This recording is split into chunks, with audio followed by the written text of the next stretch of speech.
갈라디아서 1장 11절부터 24절까지 후반부에 있는 말씀을 통하여서 은혜를 나누도록 하겠습니다. 이 본문의 말씀에서는 바로 사도 바울이 복음을 전할 때에 어떠한 기원을 가지고 있었는지, 그 근거가 무엇인지, 그 계시의 근거와 또 그 복음의 말씀을 통하여서 전파했다는 사도 바울의 믿음의 고백에 담겨 있는 본문의 말씀입니다. 그래서 말씀의 제목도 바울의 복음 계시와 전파라는 말씀의 제목으로 수요 예배 시간 은혜 나누도록 하겠습니다. 그래서 크게 대제를 두 개로 나눌 수가 있어요. 17절까지는 먼저 바울이 전한 그 복음의 계시의 근원, 즉 복음의 근원이 누구로부터 왔는지, 또 사도 바울이 사도가 된 것은 누구를 통해서 이루어진지, 그것에 대해서, 그 근원에 대해서 얘기를 하는 거고, 그래서 그 복음을 가지고 이제 18절부터 24절까지 두 번째 사도 바울이 복음을 전파했다는 사실을 기록한 본문의 말씀입니다. 자, 첫 번째는 이제 복음의 계시의 근원에 대해서 11절에서 보시게 되면, 그러나 그거는 우리 사람이 뜻으로 이루어진 것이 아니라 다른 분에 의해서 이루어졌다는 사실을 전하고 있어요. 11절 먼저 보시면, 형제들아, 내가 너희에게 알게 하노니 내가 전한 복음이 사람의 뜻을 따라 된 것이 아니니라. 예, 사람의 뜻으로 된 것이 아니다. 사도 바울이 전하였던 복음은 사람의 뜻으로 이루어진 것이 아니다 라고 먼저 얘기를 하고 있어요. 근데 그 말을 하기 전에 형제들아 내가 너희에게 말하노니 이렇게 얘기를 하고 있습니다. 지난 시간에 살펴봤던 1절부터 10절까지는 다른 복음을 쫓는 갈라디아 교인들을 향해서 사도 바울이 강하게 책면하는 말로 다른 복음을 쫓는 것을 이상하게 얘기한다고 그랬고, 심지어는 전하는 자를 뭘 받는다고 그랬어요? 저주를 받는다라고까지 아주 강경하게 얘기를 했었는데, 여기서는 이제 다시 그 복음, 사도 바울이 전하는 복음의 기원이 어디 있지? 이름도 그런 이름을 가지고 있는 분도 있죠. 그 기원, 그 근원이 어디 있는지를 밝히고 있는 겁니다.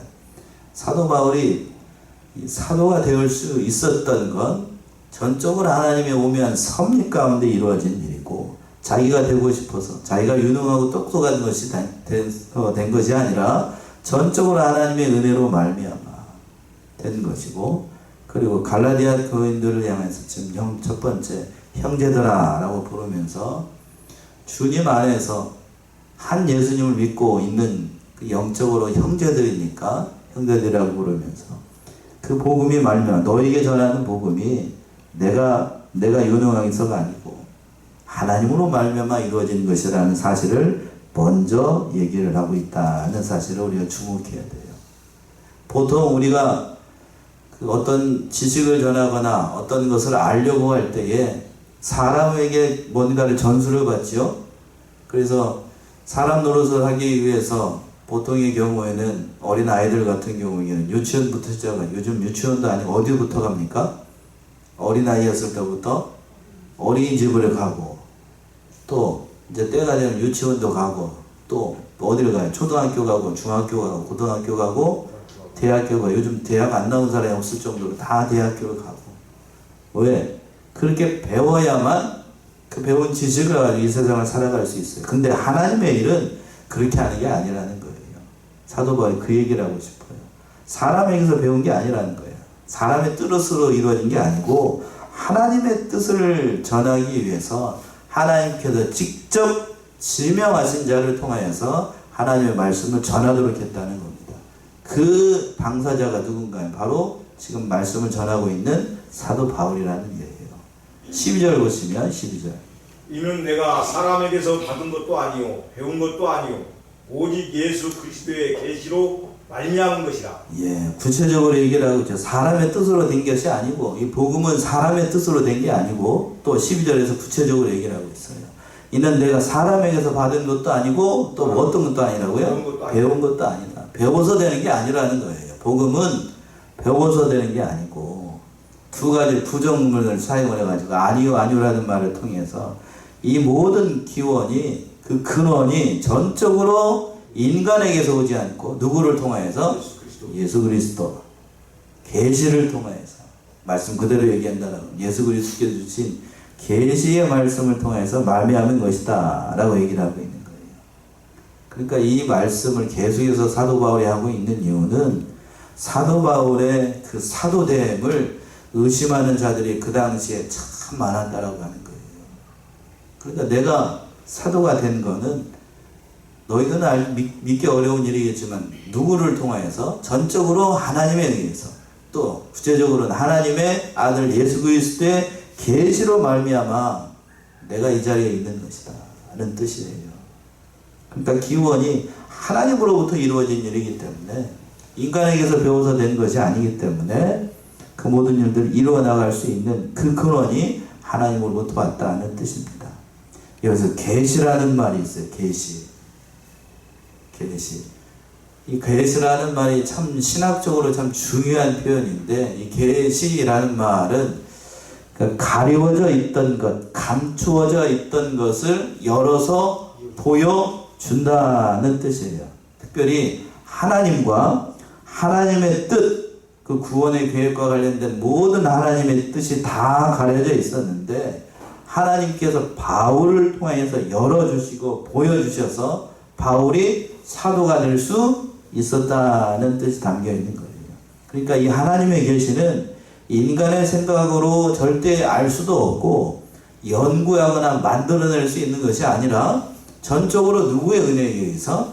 하나님의 은혜에 의해서 하나님이 열어서 보여주신 만큼 깨달을 수 있고 알 수 있다는 거예요.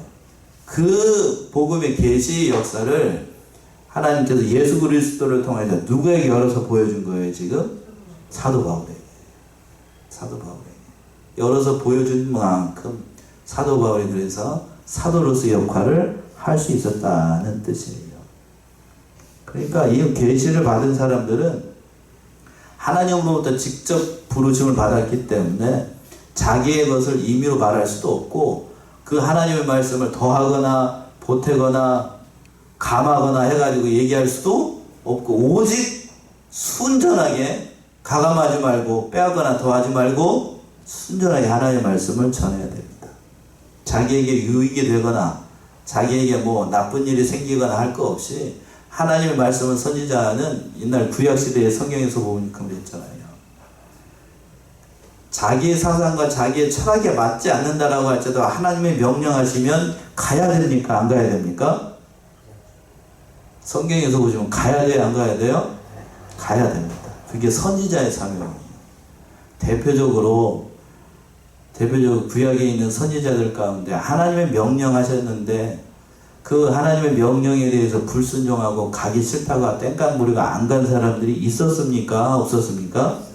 있었습니다. 많이 있었습니다. 대표적인 예를 한 사람만 들까요? 자, 우리가 저기 물고기 뱃속에 들어갔던 사람이 누구예요? 요나 선지자.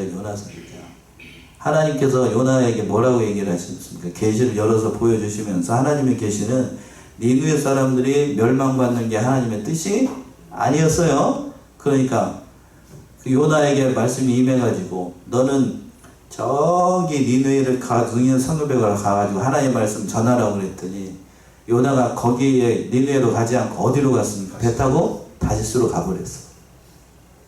가기 싫다는 거예요. 가기 싫다는 건 정반대의 길로 갔습니다. 그러다가 오니까 풍랑 맞아가지고 어디 뱃속에 들어가고 물고기 뱃속에 들어가요. 그러니까 하나님의 계시는 이 말씀 속에서 우리가 생각해봐 요나를 보면서 우리가 생각할 수 있는 건 반드시 하나님의 계시는 인간의 생각하고 같다 다르다? 달라요. 다르다고. 자기가 가지고 있는 철학과 사상과도 부딪힐 수 있을까요? 없을까요? 부딪힌다고. 인간의 이성으로는 잘 이해가 되지 않는 것도 하나님이 전하라고 하면 전해야 됩니까? 안 해야 됩니까? 전해야 돼. 그러니까 선지자의 사명, 이 사명자의 사명의 길을 걸어간다라고 하는 건 굉장히 어려운 일이에요. 어려운 일. 더더군다나 오늘 신약시대, 우리가 지금 신약시대를 살고 있잖아요. 신약시대는 그래도 정경인 66권의 그 성경이 완성된 시대이기 때문에 그래도 하나님의 계시의 말씀을 거의 알 수가 있다고요. 근데 그런데 구약 당시에는 정경인 성경이 완성되어 있는 시대가 아니었습니다. 아니었어요. 그러니까 하나님의 말씀하시면 성경을 이렇게 열어보면서 하나님의 말씀을 찾을 수 있는 때가 아니고 전적으로 하나님 말씀 믿고 가라 그러면 뭐 해야 돼요? 가야 돼요. 가라 그러면 가야 돼요. 오늘 본문의 말씀은 사도 바울이 이 얘기를 하는 것도 사도 바울이 이 말씀을 할 때에 구약 성경은 완성되어 있었지만 신약 성경이 완성되어 있지 않았던 때예요. 그러니까 그 계시의 말씀을 받아서 지금 사도 바울이 이 말씀을 전한다라고 얘기를 하는 거예요. 그러니까 하나님의 말씀은 인간의 생각으로 판단할 수가 없고 순전히 하나님의 감동을 받은 성령의 감동을 받은 사람들이 말씀을 전하는 것으로 받아들여야 돼요. 베드로후서 1장이죠. 이렇게 얘기하고 있어요. 베드로후서 1장 20절부터 21절 보시면 베드로후서 1장 20절에서부터 21절 먼저 알 것은 성의 모든 예언은 사사로 이룰 것이 아니니 예언은 언제든지 사람의 뜻으로 된 것이 아니요 오직 성령의 감동하심을 입은 사람들이 하나님께 받아 말한 것입니다. 예, 먼저 알 것은 경의 모든 예언은 어떻게 풀면 안 된대요? 사사로이 풀면 안 됩니다. 그리고 또 21절에 예언은 언제든지 누구의 뜻으로 된 게 아니라고요. 사람의 뜻으로 된 것이 아니고 오직 성령의 감동하심을 입은 사람들이 누구로부터 받아서? 하나님께 받아서 말씀을 전하는 겁니다. 그러니까 제가 말씀을 전하는 것도 제가 물론 연구해서 한 일입니다만 그 모든 말씀들도 배우기 위해서 누가 역사하시는 거예요? 성령께서 그리고 하나님께서 역사하시는 거예요. 그러니까 이 말씀대로 받아들여야 되고 성경에 있는 모든 말씀들 가감하지 말고 심지어는 성경에 있는 모든 말씀들이 내 사상과 내 판단에 맞지 않는 말씀일 수도 있어요. 그러나 거기에 있는 그 말씀 그대로 받아들여야 하나님의 말씀을 믿는 거예요. 그러니까 이 사실을 깨달아서 말씀대로 우리가 살아가고 그 말씀대로 이루어나가는 저와 여러분들이 다 되셔야 되겠어요. 한 가지 또 주의할 건 뭐냐면 오늘날 이때에는 표준 계시가 완성이 된 때입니다. 표준 계시라 하면 우리가 보고 있는 66권의 성경을 얘기를 하는 거예요. 정경이 완성된 이 시대입니다. 그러니까 정경인 성경이 완성되었으니까 사도 바울에게 임했던 것처럼 그 계시의 역사가 오늘날에도 있는가? 있을까요? 없습니다. 계시가 종결됐다고 보통 얘기를 하는데 그래서 요즘 이 시대에는 그러면 하나님의 뜻을 알고 하나님의 말씀을 헤아리기 위해서는 뭘 봐야 되는가? 물론 기도도 해야 됩니다만 기도하면서 뭘 봐야 돼요? 성경을 봐야 돼요. 기도하면서 성경을 봐야 됩니다. 성경을 통해 하나님께서 말씀하신다고 약속했으니까 그 뜻을 찾아야 돼요. 그 뜻을 하나님께서 나를 통해 이룰 뜻이 무엇인지 깊이 기도하고 말씀을 통해서 상고하면서 그렇게 찾아야 되겠습니다. 자, 그래서 이제 13절과 14절부터 보시면 이 말씀을 전하고 있는 사도 바울이 믿기 전에는 어떠한 사람이었는지를 먼저 얘기를 하고 있어요. 13절, 14절을 보시면 내가 이전에 유대교에 있을 때 행한 일을 너희가 들었거니와 하나님의 교회를 심히 핍박하여 잔해하고 내가 내 동족 중 여러 영각자보다 유대교를 지나치게 믿어 내 조상의 유전에 대하여 더욱 열심히 있었으나 예수를 믿기 전에 예수를 믿기 전에 바울 그러면 안 되고 사울이야라고 해야 되겠네요. 예수를 믿기 전에 사울이 어떤 사람인가 자기 자신이 먼저 얘기를 하고 있어요. 13절에서 그랬습니다. 내가 이전에 어디에 있을 때에 유대교에 있을 때에 행한 일을 너희가 들었거니와. 여기서 사도 바울은 복음을 하나님의 계시로 받게 된 사실을 증명을 하면서 뭐라고 얘기를 하고 있냐면 자기가 과거에 믿기 전에 유대교 즉 바리새파 교인이었죠. 정통 유대인이면 정통으로 하나님의 유대의 그 말씀을 받았던 사람이에요. 유대교라고 얘기를 하고 있는 건 그러니까 마치 오늘날 예수 믿는 사람들을 내자로 무슨 사람이라고 얘기합니까? 그리스도인이라고 얘기를 하죠. 그리스도인. 그런데 오늘날 그리스도인 하게 되면 좋은 의미도 있습니다만 예전 예전에 초대교회 당시 때 그리스도인들 하게 되면 그거는 존경의 의미가 아니고 무슨 의미라고 얘기를 했었냐면 멸시의 의미예요. 저 예수 못들 잡것들 이런 의미가 담겨 있다고요. 그래서 오늘 본문의 말씀에서 유대교 얘기를 하게 되면 내가 예수를 믿기 전에는 유대교 사람이었다. 자기 자신을 낮춰서 표현하는 거예요. 경멸의 의미로. 그러니까 예수님을 부활하신 예수 그리스도를 만나기 전에는 아주 극적으로 회심이 일어나기 전에는 구약에 있었던 모든 말씀들과 유대교에서 믿고 있었던 모든 장로들의 유전을 따라가지고 그렇게 유대교의 신봉해야 했던 그런 사람이었습니다. 그러니까 너무 열심히니까 그 하반절에 있는 것처럼 하나님의 교회를 심히 어떻게 하였다? 핍박하고 찬해하였다. 열심히 대단했습니다. 사도행전을 쓰면 잘 나오잖아요. 그래서 믿기 전에는 예수 믿는 사람들을 잡아 죽이려고 다메섹으로 가는 도중에 부활하신 예수님을 정면으로 만나게 됐습니다. 그때의 일을 지금 회상하면서 이 얘기를 하고 있는 거예요. 그 하반절에서 그랬습니다. 14절에서는 내가 내 동족 중 여러 연갑자보다 유대교를 어떻게 믿었다고요? 지나치게 믿었습니다. 열심히 특심이었다라는 말씀 구절도 있는데 아주 지나치게 믿었어요. 유대교 대단한 신봉자였고 그리고 사도행전 7장에서 보시게 되면 스데반이 먼저 돌에 맞아서 죽을 때에 가편 투표를 했던 사람이 바로 누구였습니까? 회심하기 전 사울이었어요. 바울. 엄밀한 의미로 따진다라고 하면 좀 과격하게 표현을 하면 스데반을 잡아 죽이는데 앞장섰던 게 선동가가 누구였다는 거예요? 바울이었어요. 그래서 이렇게 얘기를 하고 있는 지나치게 믿었다. 지나치게 믿었어. 그런데 그 하반절에 내 조상의 유전에 대하여 더욱 열심히 있었다. 그러니까 얼마나 열심히 믿었는지 알 수가 없다. 여기서 이렇게 표현을 하고 있는데 디모데전서 1장 12절에서 보시면 이렇게 얘기를 했습니다. 디모데전서 1장 12절 13절 보시면 나를 은퇴하신 그리스도 예수 우리 주께 내가 감사함은 나를 충성되이 여겨 내게 직분을 맡기심이니 내가 전에는 해방자요 핍박자요 포행자였으나 도리어 긍휼을 입은 것은 내가 믿지 아니할 때 알지 못하고 행하였습니다. 예, 13절에서 그랬습니다. 내가 전에는 첫 번째 뭐라고 했어요? 해방자요 또 핍박자요 또 포행자였으나 이런 사람이었는데 도리어 긍휼을 입은 것은 내가 믿지 아니할 때에 어떻게 알고 알지 못하고 행하였습니다. 근데 그 사람을 충성되게 여겨서 하나님께서 은혜를 주셔서 그리스도의 종으로 부르셨다는 거예요. 전적으로 누구의 은혜입니까? 그러면 하나님의 은혜예요. 하나님의 은혜.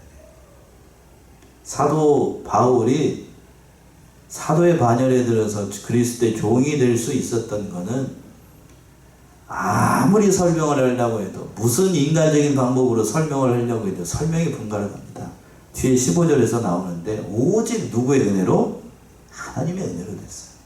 15절의 말씀은 그 말씀 아니에요. 15절 보시면 그러나 내 어머니의 태로부터 나를 택정하시고 은혜로 나를 부르시니가 그러나 내 어머니의 태로부터 나를 어떻게 하시고?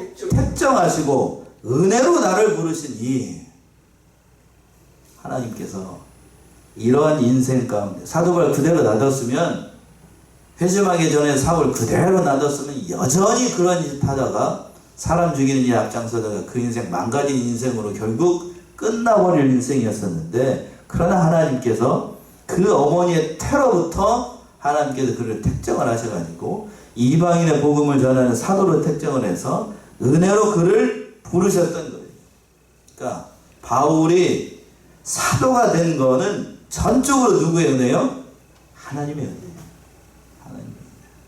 이걸 설명을 할 때에 어느 사람들은 어느 목사님들은 그렇게 얘기를 한다고요. 충성되게 여겼다는 말씀에 근거를 해가지고 맡겨주시면 사도 바울이 어떨 줄로 알고 충성할 것을 내다보시고 하나님이 택정하셨다라고 생각하는 사람, 주장하는 사람들도 있습니다. 그 말이 맞을까요? 아니라고요. 그 얘기가 아니에요.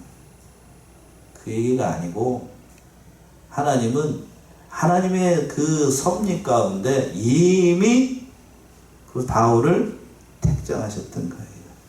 그러니까 뒤를 본 게 아니고 이 사람이 뭘 어떻게 할 것이다 하는 이걸 본 게 아니라 그 순간 하나님의 전적인 은혜로 어떤 사람을 택정하신 거예요. 택정하신 거예요. 택하신 거라고. 그러니까 여러분들이 이 자리에 앉아 있는 것도 전적으로 누구의 은혜라는 얘기입니까? 하나님의 은혜예요. 하나님의 은혜. 제가 이 자리에서 말씀을 전하는 것도 전적으로 누구의 은혜이고? 하나님의 은혜입니다. 전 부인할 수가 없어요. 전 부인할 수가 없어. 전에도 한번 말씀드렸죠? 다시 이 길을 걸어간다고 그러면 제가 간다고요, 안 간다고? 간다고요, 안 간다고? 안 간다고 그랬죠? 안 갑니다. 분명히 안 간다라고 얘기했어요. 근데 또 인생을 살게 되면 또 이 자리에 서게 될까요, 안 될까요? 여러분들 얘기해 보세요. 또 이 자리에 서게 될까, 안 서게 될까? 또 쓰게 됩니다. 100번을 살아도 저는 이 자리에 또 서게 될 거예요. 저는 하기 싫다고 또 땡깡을 부리겠지만 또 도망갈 수가 없어요. 그게 하나님의 뭐하심? 택하심, 택하심. 은혜. 택하심, 은혜. 숙명론을, 운명론을 얘기를 하는 게 아니라 무슨 얘기를 하고 싶으냐면 하나님께서 우리를 택하신 은혜는 세상에 어떠한 것으로도 끊을 수가 없다는 얘기예요. 사도 바울이 그 얘기를 하는 거예요. 그 얘기 지금 은혜로 부르시니까 그래서 그 하나님께서 이렇게 세웠다고 16절에 말씀 그 말씀하네요. 16절 그 아들을 이방에 전하기 위하여 그를 내 속에 나타내시기를 기뻐하실 때에 내가 곧 혈육과 의논하지 아니하고 예. 그래요. 그 아들을 이방에 전하기 위해서 누구를 불렀다는 거예요? 나를 불렀다. 나를 부를 때에 즉 다메섹 도상에서 예수님을 만난 때를 지금 기억하고 있어요. 그를 내 속에서 어떻게 하셨다고요? 나타내 보여주셨어요. 눈으로 봤는데 사도 바울이 여기서 뭐라고 얘기를 했습니까? 내 속에 나타내 보여주셨다라고 얘기를 하고 있어요. 여기서 나타내 보이다는 말이야. 앞에 12절에서 계시라는 말이 있죠? 계시라는 말이 있잖아요. 그 원어가 똑같은 말이에요.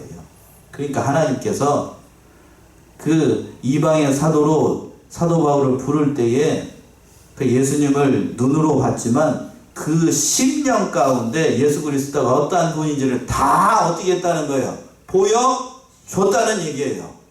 계시해 주셨다. 다 보여줬어. 다 보여주시기를 기뻐했습니다. 이게 은혜가 아니고 설명이 안 돼요. 이런 은혜를 경험해 보지 않은 사람은 아무리 이걸 신학적으로 설명을 하려고 해도 설명이 불가능합니다. 은혜잖아요. 은혜 이걸 어떻게 설명을 할까요? 어떻게 설명을 해요? 제가 목사가 된 걸 뭘로 설명을 할 수 있어? 신학으로? 뭘로? 설명이 불가능하다고. 오직 뭘로만 설명이 가능합니까? 은혜로만 설명이 가능해요. 은혜로 이루어진 일이니까 그 하반절의 말씀이 참 귀한데 은혜로 이루어졌으니까 내가 곧 혈육과 뭐하지 않았다고 되어 있어요. 의논하지 않았습니다. 의논하지 않았습니다. 그 하나님의 기쁘신 섭리 가운데 이방인의 사도로 부르심을 받은 그 사실을 사도 바울이 깨닫고 난 다음에 그 10년 가운데에 누가 나타나셨냐면 예수 그리스도가 나타나셨어요. 예수 그리스도를 발견하고 나니까 그 발견한 예수 그리스도를 그 다른 혈육들에게 의논할 필요가 없었다는 얘기예요. 자, 하나님의 깊은 진리를 깨달은 사람, 다른 사람들하고 의논해야 됩니까? 의논하지 않아야 됩니까? 의논 안 해도 돼요. 다른 믿음이 연약한 사람들하고 얘기를 해봐야 나의 신앙에 아무런 유익이 되지 않습니다. 오히려 뭐만 되냐면 걸림돌이 돼요. 자, 이 말씀을 드리면서 전에 이창훈 목사님이 그런 얘기를 예를 들어서 설명을 하시더라고요. 기독교의 깊은 진리를 깨닫고 예수 믿는 맛을 아는 사람들은 믿음이 연약한 자식이나 남편들에게 기독교의 심오한 진리를 얘기를 할 필요가 없다라고 얘기를 하죠. 무슨 얘기를 듣냐면, 무슨 얘기를 들으시냐면, 여러분들 11조 하기 힘들죠? 제가 지금 물어보는, 미창호 목사님 말씀 그대로 물어보는 거예요. 힘들죠? 그래서 때로는, 이렇게 표현해 죄송해요. 때로는 조금씩 떼먹을 때도 있습니까? 없습니까? 11조 하기 힘들다고 남편한테 그러면, 그 사실을 그러면 남편한테 믿음이 없는 남편한테 그럼 얘기를 하면 남편이 뭐라 그럴까요? 하라 그럴까요? 하지 말라 그럴까요? 여러분 얘기해 보셔. 하라 그래? 하지 말라 그래? 하지 말라 그러지. 그런 얘기를 믿음이 연약한 사람들한테 하라고 하지 말라고? 할 필요가 없어요. 해봐야 나에게 득이 되는 게 아무것도 없어. 그 얘기를 드시더라고. 제가 전적으로 공감했어요. 교회에서 일어난 일, 믿음이 연약한 남편한테 가가지고 시시콜콜 얘기를 해봐야 어떻게 되냐. 그 사람이 그러면 그 남편, 믿음이 연약한 남편이나 자식들이 그 얘기를 듣고 예수를 믿겠어요, 안 믿겠어? 예수를 믿기는 커녕 그 목사와 그 교회에 대해서 무슨 얘기만 할까요? 안 좋은 얘기만 한다. 안 좋은 얘기만 해요. 한 단적인 얘기 하나만 더 들을까요? 이 얘기는 참 얘기를 할까 말까 하다가 지금 하는 거예요. 어느 목사님이 이제 봄철 신방을 가려고 해가지고 제 사모님하고 같이 이제 신방을 갔답니다. 이제 나이 많으신 권사님이 좀 되는 저기에 신방을 가는데, 근데 이제 뭐라고 얘기를 했냐면 자기 손자가 하나 있었어요. 그 손자가 저기서 목사님하고 사모님이 오시는 걸 보고 그 손자가 할머니한테 가가지고 권사님 할머니한테 가고 얘기하는 거예요. 목사 새끼 와, 목사 새끼. 이렇게 얘기를 했대요. 그대로 얘기를 해야 되니까 얘기를 한 거예요. 그렇다는 얘기는, 손자가 그 얘기를 했다는 얘기는 평소에 권사님이, 목사님 뭐라고 불렀다는 얘기요? 그렇게 불렀다는 얘기야. 그렇게 불렀다는 얘기요. 편집을 해야 되려나? 그러니까 그렇게 얘기를 하면 옆에 있는 손주들과 손자들이 목사님 뭘로 생각을 한다고? 목사님이 아니고 목사? 이렇게 생각을 한다고. 그렇게 얘기하면 안 된다는 거예요. 그렇게 얘기하면. 그 말씀이 지금 16절에서 그랬죠. 내가 곧 누구와 의논하지 않았어요? 혈육과 의논할 필요가 없다. 의논해봐야, 사도 바울이 부활하신 주님을 만나는 걸 아무리 설명을 해봐야 그들이 믿을까요? 안 믿을까요? 안 믿지. 뭐 얘기를 해봐야 얘기할 필요가 없는 거지. 그리고 또 17절에서는 또 이렇게 표현했잖아요. 17절. 또 나보다 먼저 사도된 자들을 만나려고 예루살렘으로 가지 아니하고 오직 아라비아로 갔다가 다시 다메섹으로 돌아갔노라. 예. 또 나보다 먼저 사도된 자를 만나려고 예루살렘으로 가지 아니했다. 바울이 복음에 계시 예수 그리스도를 발견하고 난 다음에 사도들한테 가서 이것이 진짜인지 뭐인지 얘기를 해봐야, 그건 사도 바울에게 임한 하나님의 은혜이기 때문에 설명을 해도 그들이 믿으려고 하지도 않을 거고, 굳이 얘기할 필요도 없는 거고. 그래서 오직 어디로 갔냐면 아라비아로 가서 다시 다메섹으로 돌아왔어. 아라비아로 왜 갔을까? 그건 18절 이하에 나오고 있어요. 두 번째 대지에서 그 말씀을 듣고 복음 전파를 하게 되는데, 18절 보시면 그 후 3년 만에 내가 게바를 신방하려고 예루살렘에 올라가서 저와 함께 15일을 유할세. 예, 그 후 3년 만에 내가 게바를 신방하러 예루살렘으로 올라갔다. 그래서 3년이라고 하는 거는 17절에서 아라비아로 갔다가 다메섹으로 돌아온 그때를 3년이 아니고 16절에서 그 예수 그리스도를 만나고 난 다음에 아라비아로 가가지고 3년 동안 그 아라비아 그 사막에서 기도했다는 걸 얘기를 하는 거예요. 기도하면서 그 3년 동안 기도하면서 예수 그리스도를 더 깊이 만나고 하나님의 계시의 말씀을 더 많이 깨달아서 경건의 훈련을 했던 그때를 가리키는 거예요. 그런데 그 3년이 예수님이 공생애를 사시면서 제자들을 훈련한 기간하고 똑같습니다. 그렇죠? 그리고 또 제가 이제 대학을 다니면서 신학을 공부하는 신대원, 전문적으로 목사를 양성하는 신학대학원 대학교가 있는데, 거기서도 몇 년을 공부를 하게 되면 MDB 과정이라고 보통 목회학 과정 몇 년 공부할 것 같습니까? 3년을 공부해요. 거기서 또 부족하다 싶으면 THM 과정이라고 해가지고 2년을 더 공부하게 되고, 그리고 거기서도 좀 더 하고 싶다라고 그러면 박사 과정을 5년을 더 해야 됩니다. 저는 어디까지 했냐면 THM까지 했어요.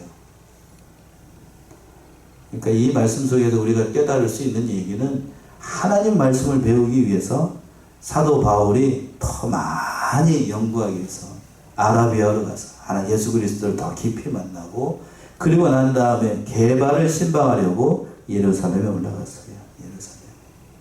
다른 목적이 아니라 예루살렘에 올라가서 참 게바를 만나고, 게바는 누구를 얘기를 하는 거죠? 베드로를 얘기를 하는 거죠. 베드로를 만나서 그게 15일 동안 지내면서 그 여러 가지 얘기를 했겠습니다만, 단지 신방하려고 올라갔던 것을 알 수 있어요. 또 19절 보시면, 주의 형제 야고보 외에 다른 사도들을 보지 못하였노라. 예, 왜 이 얘기를 하고 있냐면, 게바하고 그리고 또 주의 형제 야고보 외에 다른 사람 보지 못했다. 왜 이 말을 하냐면, 앞에서 사도 바울이 얘기를 했어요. 다른 사람과 상의를 했다고요? 상의하지 않았다고요? 안 했다라고 얘기를 했어요. 15일 동안 있으면서 무슨 얘기를 했겠냐고. 그러니까 이 말은 사도 바울이 받은 그 사도직의 독립성과 그 모든 것이 하나님의 은혜로 됐다는 사실을 또 이렇게 설명을 하고 있는 거예요. 20절 보시면, 20절. 보라, 내가 너희에게 쓰는 것은 하나님 앞에서 거짓말이 아니로라. 예, 하나님 앞에서 거짓말이 아니다. 즉 자기가 사도가 된 모든 것도 하나님의 이루어진, 이 은혜로 이루어진 일이고, 그러니까 모든 일들을 다 엄숙하게 하나님의 말씀 앞에서 이렇게 얘기하고 있다. 진실하게 일하고 있다는 사실을 강조하고 있습니다. 또 21절 보시면, 그 후에 내가 수리아와 길리기아 지방에 이르렀으나, 예, 그 후에 즉 수리아와 길리기아 지방으로 가서 하나님의 말씀을 전하였고, 사도행전에서 보시게 되면 왜 이곳으로 가게 됐는지 그 이유가 나오게 되는데, 사도 바울을 예루살렘에 방문했을 때에 15일밖에 못 있었다라고 그랬잖아요. 그 이유가 사도행전에서 보면 잘 나타나는데, 사도 바울이 나타나가지고 그 전에는 유대교의 신봉자였잖아요. 그렇죠? 유대교의 신봉자였는데 이제는 완전히 전세가 바뀌어가지고 뭐를 전하는 사람이 됐어요? 예수님을 전하는 사람이 되니까, 사도 바울을 어떻게 하려고 하는 사람들이 예루살렘에 특세를 했냐면 죽이려고 하는 사람들이 있었어요. 그러니까 거기에 있다가는 어떻게 될 것 같으니까, 잘못하게 되면 살겠어요? 죽겠어요? 죽어요. 그러니까 보름밖에 못 있고, 그걸 알고 있는 그 이제 예루살렘의 형제들이 바울을 피신을 시킵니다. 거기에서 수리아로 지나서 길리기아 지방, 다소 지방으로 가게 돼요. 자, 사도행전 9장을 한번 가봅시다. 정확하게 나와 있는데, 사도행전 9장 28절에서부터 30절. 사도행전 9장 28절에서부터 30절. 사울이 제자들과 함께 있어 예루살렘에 출입하며 또 주 예수의 이름으로 담대히 말하고 헬라파 유대인들과 함께 말하며 변론하니, 그 사람들이 죽이려고 힘쓰거늘 형제들이 알고 가이사라로 데리고 내려가서 다소로 보내니라. 예, 이 말씀이에요, 이 말씀. 그러니까 그 일이 일어나니까 이 말씀이 이제 저기 입증이 되잖아요. 보름밖에 없을 수밖에 없었고, 하나님의 일을 잘 일어나게 해서 하나님께서도 이렇게 배후에서 역사하신 것이지만, 또 하나님께서 이렇게 하셨던 거예요. 마지막 22절 보시면 또 돌아와서, 유대의 그리스도 안에 있는 교회들이 나를 얼굴로 알지 못하고 23절 24절까지. 다만 우리를 핍박하던 자가 전에 잔해하던 그 믿음을 지금 전한다함을 듣고 나로 말미암아 영광을 하나님께 돌리니라. 예, 유대에 있는 그리스도 안에 있는 교회들이 나를 얼굴로 알지 못하고, 그러니까 앞에서 그랬잖아요. 바울이 베드로와 야고보 외에 몇몇 사람들밖에는 보지 못했다라고 얘기를 하면서, 그러니까 하나님께 직접 받은 계시의 말씀을 전한다는 것을 이렇게 근거로 얘기를 하고 있는 거고, 또 23절과 24절에서는 다만 우리를 핍박하던 자가 전에 잔해하던 그 믿음을 지금 전한다. 즉 사도 바울이 전에는 유대교의 신봉자였었는데 지금은 누구를 전한다고요? 예수 그리스도를 전하니까 그것이 하나님께 영광이 된다고요. 도저히 예수를 믿지 않을 사람으로 생각을 했던 누구와 같은 사람? 바울과 같은 사람이 변해가지고 예수 그리스도의 종이 되고 그 말씀을 전하는 것을 보고 하나님께 영광을 돌릴 수밖에 없었다는 얘기예요. 그러니까 바울과 같이 이렇게 강팍한 사람 하나님께서 돌려가지고 하나님의 종으로 삼았다라고 하는 것, 예수 그리스도를 전하는 이방의 사도로 삼았다라고 하는 건 놀라운 하나님의 은혜라고요. 그러니까 이 말씀 전해서 참으로 하나님의 은혜를 경험했던 거죠. 우리 사랑하는 성안의 성도들도 이 시간 살아가는 것이 오직 누구의 은혜로? 하나님의 은혜라는 사실을 다시 한번 깨닫고 말씀을 전하여 나가는 사랑하시는 성안의 성도님들 모두가 되시기 바랍니다. 기도하겠습니다.